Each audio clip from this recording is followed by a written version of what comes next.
War that we are currently having with China right now. So first, just some brief history of China. So we need to take into account the Silk Road and their early developments. So the Silk Road made them a center of trade and something that people wanted to perceive. They had the silks, they had gunpowder, they had compasses, stuff that would make European life as we know it today non-existent. And another thing that we need to bring up is the Great Wall of China. So back in ancient China, they're a very central domestic country. They weren't trying to expand. They're trying to stay within their areas and defend themselves. So they built the Great Wall of China. They had oceans on two sides of them, and they had the Himalayas.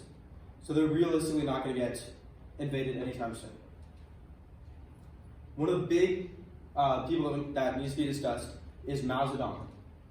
So he had quite a few military policies. This included 2 bombs, 1 satellite. This was implemented in about 1964, right at the height of the Cold War between Russia and America.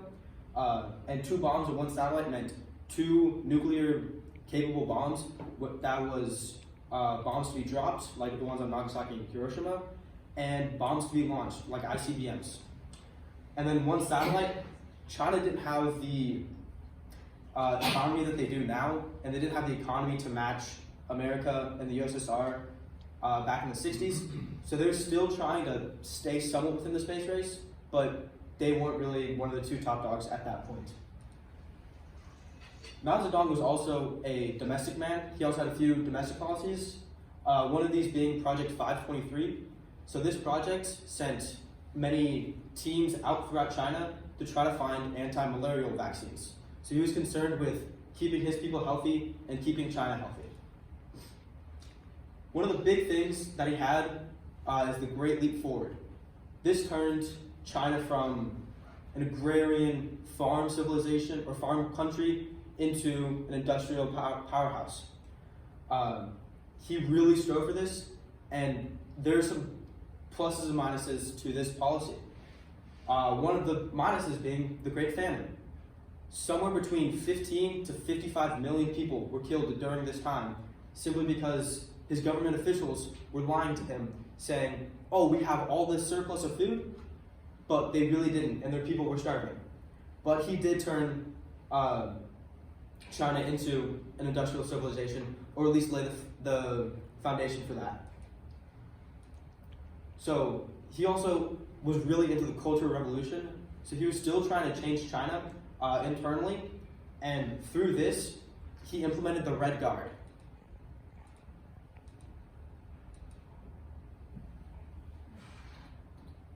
So the Red Guard was a student-led organization, much like the Hitler Youth was. They were a team that would go out throughout China and seek to change in China internally. One of the things that they did with this was the Red August. So the Red August was a time in, I believe it was like 1987, in which around about 1,800 people were murdered. This was mostly school teachers and principals of the students. Around 44,000 homes were ransacked, and about 88,000 people had to vacate their homes because of this imminent threat. So they were driving out any of these old culture type things throughout China. So they wanted to eradicate the 4 olds of China. The 4 olds being customs, habits, culture, and ideas. So they, in striving to eradicate these things, they attacked key points of Chinese history and Chinese ideology. 2 of those things being the Cemetery of Confucius and the Ming Dynasty tomb. So Confucius was a great philosopher with great ideas. They wanted to eradicate that. The Ming Dynasty tomb was a symbol of history throughout China. They wanted to eradicate that as well. They wanted a new China to take shape. Now, currently, Xi Jinping is the paramount leader of China, and I will discuss him. So his political life. He first served as governor a few times, kind of working his way up through the ranks of China in Fujian and Zhejiang, just 2 provinces throughout China. Currently, he is on the Politburo Standing Committee, which is China's top officials. The amount varies between 7 and 11 people, but right now it's sitting at 9. So this is just their top leadership throughout the country. And this controls the policy and the military throughout China. The position that he held for a while was the Central Secretary of the CCP, and this position most notably dealt with the day-to-day operations throughout China. So, for example, the Tiananmen Square intervention was carried out by the Central Secretariat. And prior to Hu Jiantao's death, Xi Jinping was designated his successor as the paramount leader. And as the paramount leader, he implemented quite a few policies. So he has the anti-corruption campaign. So he has an 8-point regulation. So this realistically just limits the things that other officials can do. It limits the amount of visits they can make. It limits the amount of meetings they can make. It limits the amount of documents that can be passed. So it's just keeping the power more centralized in the top leadership, but most notably with Xi Jinping. He also had these centrally dispatched inspection teams. So these were teams that would go out throughout China just to ensure that Beijing policies were being followed out and followed through. And they also just wanted to understand local governments. They wanted to make sure that everyone was on the same page with these communist ideals. One of the things that he did as well was the National Supervision Commission. So this was a kind of judge court kind of thing, and it's ranked above the Supreme Court, so it is one of the highest things in China. So this just allowed him and his high-ranking officials to stay above the law. So he kept all the power centralized and keeps himself and them above the law. Now is where we get Xi Jinping versus the West. So one of the big things that he implemented just recently is the Belt and Road Initiative. So this is striving to make a new Silk Road. So he wants energy and trade lines that America can't touch. And this is most notably in countries with struggling economies, such as Benin, Burundi, and Bangladesh.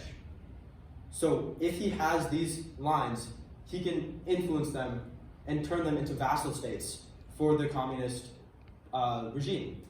And these countries can't really do anything about it. They need the economy, and China provides the economy, so they're just kind of stuck in the middle, pretty much. Trump did have a few counters. One of the things that he did was the BUILD Act.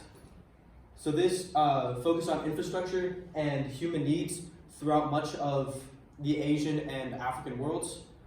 This was expanded upon. This expanded upon what Obama did, because in about 2008, he gave $10 billion to Afghanistan for a gas pipeline.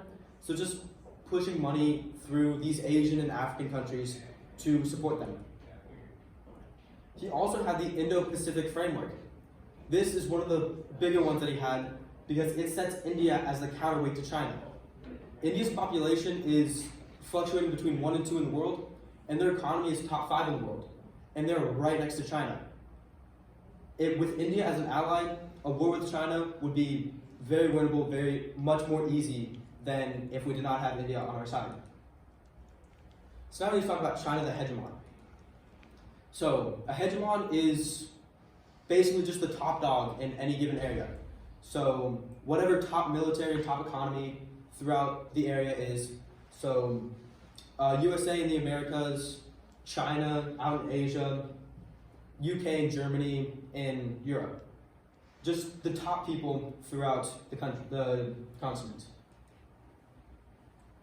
They have a dominant economy.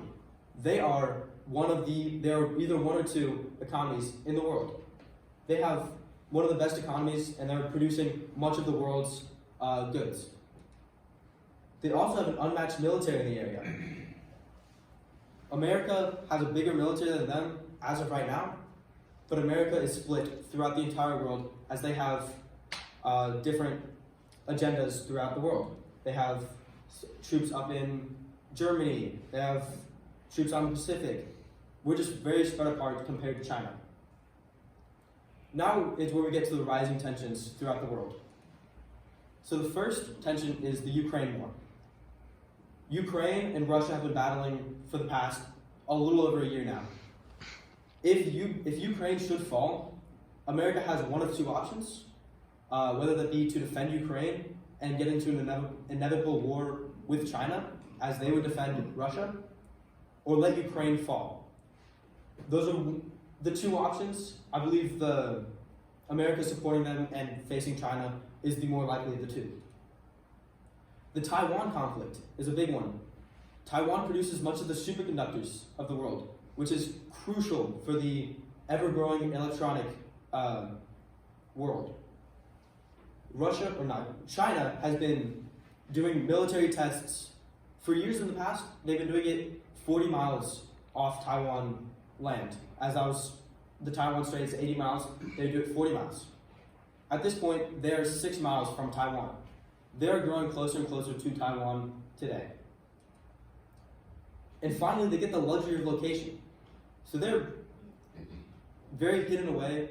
They have oceans on their side. They have the Great Wall, which isn't really much anymore. But they can have all their power centralized and pointed at either Russia or Taiwan, depending on whether they want to support or attack. Whereas America has their power in all the places of the world. We do still have a little bit of an edge on them in the Pacific, but it would take about 2 weeks to get all of that military throughout the world or throughout the Pacific to Taiwan to defend them, whereas China could launch a full-scale invasion in 5 days. And this is my work cited. Does anyone have any questions? Yeah. Yes, sir.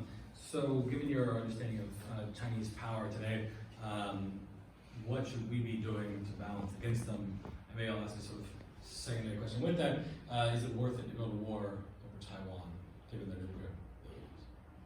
I think that currently it is worth it to go to war for Taiwan, as without the electronics, we lose what edge we have, because America's always been the more technologically advanced country. They produced the best technology throughout much of the world and throughout much of the wars. So without these superconductors, American economy and American military would crumble or wouldn't be as strong as it is today. There are strives to take the superconductor production out of Taiwan. So I believe Samsung is building a facility, about $10 billion facility somewhere in Texas for superconductors. That will still take time, so as of right now, it is worth it, but if we build up the superconductors, it might not be as worth it, honestly. Other questions? Yes. Do you think that the U.S. and the West shift to more of a service-based economy from a manufacturing economy has put us behind the 8 ball because China jumped in and was able to make all of the things that we need, the semiconductors, computers, our phones, all the stuff that we depend on is made in China. Yes. Do you think they have, does that give them leverage in an upcoming conflict or trying to, or perhaps heading off a conflict by just turning the taps off? I don't think that it would be that much of a leverage. We've seen what America can do in times of war. In World Wars I and II, we were lagging behind, and we joined 2 years after the conflicts had started, and we jumped to threefold what any other country was producing. America has the capability to produce that. We've just kind of gotten lackadaisical. So it will take some time for us to get that kind of economy back, but I do think that it can happen. Thanks, Christopher. Thank Appreciate you. it.